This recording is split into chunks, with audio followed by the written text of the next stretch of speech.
You don't have the cards right now.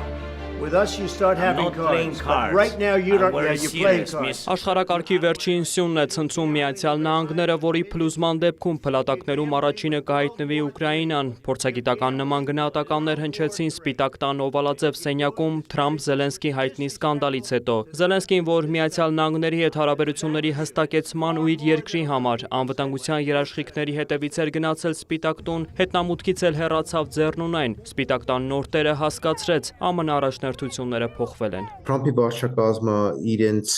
տեսանկյունից իրենց մանդատը հիմնված է այն տրամաբանության վրա, որ իրենք եկել են, որ ամբողջ status quo-ն եւ Միացյալ Նահանգների ներքին եւ արտաքին համակարգը ցնցեն։ Այս առումով իրենց գաղափարախոսությունը հիմնված է այն հանգամանքների վրա, որը թելադրում է, որ այն կառույցները, այն ինստիտուցիաները եւ այն ծրագրերը, որ ունեցել են վերջի 30-40 տարում, դրանք այլևս չեն աշխատում։ Ռուս-ուկրաինական արդեն 3 տարի ձգվող պատերազմը անմիջապես դադարեցնելու նախընտրական խոստումը Թրամփին ստիպեց առաջին հերթին բանակցությունների գնալ ռուսական կողմի հետ։ Սաուդյան Արաբիայում արտգործնախարարները քննարկեցին հարցը, հետո դրանք շարունակվեցին Ստամբուլում։ Արդյունքում Դոնալդ Թրամփը հայտարարեց՝ ռուսներից ուժեղ ազդակ է ստացել, պատրաստ են խաղաղության։ Իրենք պահանջելու են խաղաղություն երկու կողմից։ Եվ յուրաքանչյուր կողմը ոչ համաձայնվի, դրանք այդ կողմը բնականաբար խնդիրների ունենալու այս վարչակազմի հետ։ Ներկայիս Թրամփի տեսանկյունից Ռուսաստանը պատրաստ է նստի բանակցության սեղանը, բայց Ուկրաինան պատրաստ չի։ Դրա համար մենք տեսնում ենք այդ մոտեցումը եւ այդ կոպիտ ռետորաբանությունը, որ դուրս է գալիս Սպիտակ տունից։ Ուկրաինայում պատերազմի դադարեցման հարցում Թրամփը ցուցաբերում է որոշակի շտապողականություն, դա նրա հիմնական նախընտրական խոստումներից մեկն էր, բացի այդ Թրամփի ադմինիստրացիան ունի լիովին այլ առաջնահերթություն ի տարբերություն Բայդենի ադմինիստրացիայի եւ Ռուսաստանի թուլացումը առաջնահերթ ուղղություն կամ առաջնահերթություն չէ Թրամփի համար ի տարբերություն Բայդենի։ Թրամփը ցանկանում է կենտրոնանալ ավելի շատ խաղաղօվկիանոսյան տարածաշրջանի վրա, Չինաստանից բխող հնարավոր վտանգների կամ ռիսկերի վրա եւ այդ ուղղությամբ եւ այդ նպատակով ցանկանում է որոշակի կայունություն ապահովել մյուս ուղղությունները, որպեսզի կարողանա նաեւ իր հիմնական ռեսուրսները, ուժերը վերաուղղորդի այլ տարածաշրջաններ։ Թերևս այդ հանգամանքով էլ պայմանավորված Թրամփը փոխում է նաև Միացյալ Նահանգների քաղաքականությունը ուկրաինական հակամարտության կարգավորման հարցում, շարունակում է քաղաքագետը։ Վաշինգտոն-Կիև դիրքորոշումների վերջին հակասությունները դրա վառ ապացույցն են։ Թրամփի վարչակազմը փորձում է դիրքավորվել որպես չեզոք միջնորդ այդ բանակցություններում եւ ոչ թե Ուկրաինայի դաշնակից։ Եվ Թրամփի վարչակազմը քանիցս հայտարարել է, որ իր համար առաջնահերթը կրակի օր առաջ դադարեցումն է եւ ոչ թե պատերազմի շարունակականությունը։ Դրանով էլ կարելի է բացատրել, որ մի շարք հարցերում Թրամփի վարչակազմը որոշակի հայտարարություններով է հանդես եկել, որոնք բավական ոչ միանշանակ են ընդունվել Կիևում, խոսքը վերաբերում է օրինակ ՆԱՏՕ-ին Ուկրաինայի անդամակցությանը կամ Ուկրաինայի հնարավոր տարածքային զիջումների անհրաժեշտությանը։ Ուկրաինայում այս ամենը տեսնում են որպես Կիևի բանակցային դիրքերի թուլացման։ Կիևի եւ Վաշինգտոնի դիրքորոշումները տարբերվում են նաեւ այլ հարցերում։ ԱՄՆ նախկին նախագահ Ջո Բայդենի վարչակազմը դեռ նախորդ տարի ուկրաինական կողմի հետ անվտանգության ոլորտում գործակցության 10-ամյա համաձայնագիր էր կնքել, որը նախատեսում էր Կիևի պաշտպանունակության զարգացում, ինչպես նաեւ եվրոպական եւ եվրոատլանտյան ինտեգրման գործընթացներում աջակցություն։ Մինչդեռ Թրամփը մերժում է նախորդ ադմինիստրացիայի այդ հանձնառությունը։ Թրամփը պնդում է, որ Ուկրաինան պետք է վերադարձնի մոտ 350 միլիարդ դոլարի չափ գումար եւ որպես այդ վերադարձի գործի կամ փոխհատուցման գործի առաջ է քաշում հազվագյուտ հանքանյութերի գործարքը։ Ուկրաինան այլ մոտեցում ունի, պնդում է, որ 350 միլիարդը բավական ուռճացված թիվ է եւ Ուկրաինային Միացյալ Նահանգների օգնությունը մինչ օրս կազմել է մոտ 100 միլիարդ դոլար։ Բացի այդ, Ուկրաինան պնդում է, որ այդ հնարավոր գործարքը հազվագյուտ հանքանյութերի վերաբերյալ պետք է անպայման պարունակի նաև անվտանգության ամուր երաշխիքներ Ուկրաինայի համար։ Մինչդեռ Թրամփը չի պատրաստվում որևէ երաշխիք ամրագրել այդտեղ եւ պնդում է, որ անգամ իրենց տնտեսական ներկայությունը դա արդեն իսկ անվտանգային երաշխիք է։ Վաշինգտոնյան ձախողված բանակցությունների ֆոնին Եվրամիության մի շարք երկրների առաջնորդներ գրկաբաց ընդունեցին ու աջակցություն հայտնեցին Ուկրաինայի նախագահին։ Եվրամիության արտաքին քաղաքական հարցերով բարձր ներկայացուցիչ Կայա Կալասը X-ում գրեց. Եվրոպան Ուկրաինայի կողքին է եւ կավելացնի իր աջակցությունը, որպեսզի երկիրը շարունակի պայքարել ագրեսորի դեմ։ Այսօր պարզ դարձավ, որ ազատ աշխարհին նոր առաջնորդ է հարկավոր։ Այս մարտահրավերը ստանձնելը մեր եվրոպացիներից պատասխանատվությունն է։ Այս հակասությունների ֆոնին ԱՄՆ նախագահ Դոնալդ Թրամփը կարգադրեց անմիջապես դադարեցնել ռազմական օգնությունը Կիևին, այդ թվում նաև հետախուզական տվյալների տրամադրումը, ըստ տարբեր աղբյուրների ավելի քան $1 միլիարդ արժողությամբ զենքի մատակարարումները եւ դրանց արտադրության պատվերները կասեցված են։ Տեղի տալով ճնշումներին Ուկրաինայի առաջնորդը շտապեց հայտարարել, պատրաստ են աշխատել Թրամփի ուժեղ առաջնորդության ներքո։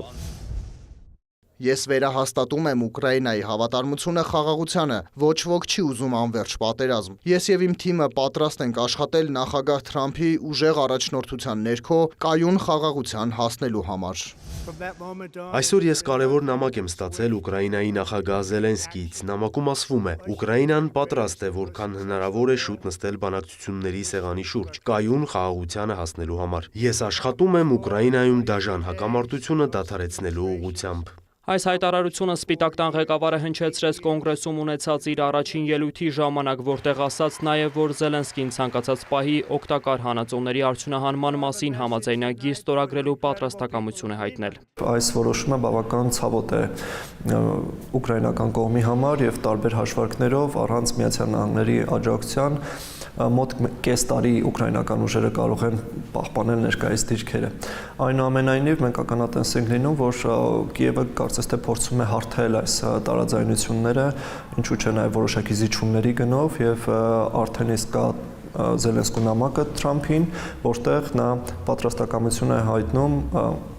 սկսել բանակցություններ ԱՄՆ առաջնորդության ներքո։ Թրամփը մոտ 2 ժամանոց ելույթում վերստին շեշտեց, ԱՄՆ-ն շատ ավելի շատ է ծախսել Կիևին աջակցության համար, քան Եվրոպան։ Բայց փորձը ցույց տվեց, որ եվրոպացիները անգամ այս հարցում իրենց անվտանգության համար կրիտիկական նշանակություն ունեցող հարցում չկարողացան ինքնակազմակերպվել։ Ու այս առումով ինչ որ առումով Թրամփի այն բոլոր ասածները եվրոպացիներին ուղղված ըստեյության արդարացի են։ Եվ որ ասում որ առանց մեզ դուք ոչ մի բան եք, առանց մեզ դուք ոչ մի հարց չեք կարողանում լուծել։ Եվ գիտեք, եթե Եվրոպայական միության երկրները պետքա որևէ հարց չկարողանան լուծել, ապա իրենց ամբիցիաներն էլ պետքա դրան հավասար լինեն։ Չի կարող այնպես լինի, որ քո ամբիցիաները այսպես կայսերական լինեն, բայց քո կարողությունները ոչինչ չլուծելու մակարդակի վրա լինեն։ Այդպես չի լինում։ Եվրոպան արդեն գիտակցում է, որ այն կախվածության համակարգի մեջ, որ նա գտնվել է, նամանավանդ անվտանգության տեսանկյունից, սա ոչ թե փլուզվել է, բայց փոխվում է։ Դինամիկան ամբողջովին փոխվում է։ Այդ առումով Եվրոպան գիտակցում է, որ նա այլևս չի կարող շարունակի լինել որպեսի փափուկ ուժի մի կառույց, նա պետք է ձեռք բերի չոր ուժի կարողություններ։ Այդ առումով տեսնում ենք, որ Եվրոպական միությունը հայտարարեց, որ 800 միլիարդից ավել ներդրում է անելու անվտանգության մեջ եւ որից մոտավորապես 150 միլիարդը հատկացնելու են Ուկրաինայից։ Այս ֆոնին Եվրոպային ուղերձով դիմեց Ֆրանսիայի նախագահը, հայտարարեց Եվրոպայի ապագան չպետք է որոշվի Վաշինգտոնում կամ Մոսկվայում։ Թևակողում ենք նոր դարաշրջան։ Ռուսաստանն Ուկրաինայում պատերազմը վերածել է գլոբալ հակամարտության, ներգրավելով հյուսիսկորեացի զինվորների եւ իրանական ռազմական տեխնիկա։ Ռուսաստանը մեծացնում է իր ռազմական ներուժը։ Եվրոպան պետք է պատրաստ լինի, որ Միացյալ Նահանգները կարող է մեր կողքին չլինել։ Ով կհավատա, որ Ռուսաստանը կանգ կառնի Ուկրաինայում։ Մենք չենք կարող վստահել Ռուսաստանի հետ համաձայնություններին։ Փորձագետների կարծիքով Մակրոնի ուղերձը կարող է նշանակել, որ Ֆրանսիան ստանձնում է եվրոպական մոբիլիզացիայի կազմակերպման եւ առաջնորդության առաքելությունը։ Պետք է այդ ամեն ինչը վերաձևակերպվի գործողություններով, կոնկրետ ռազմական ծախսերով, բյուջեներով, ռազմաարդյունաբերության ավելացմամբ, բանակների ավելացմամբ, ինչու ոչ ներեվրոպական որոշակի ինտեգրացիոն գործընթացներով անվտանգային,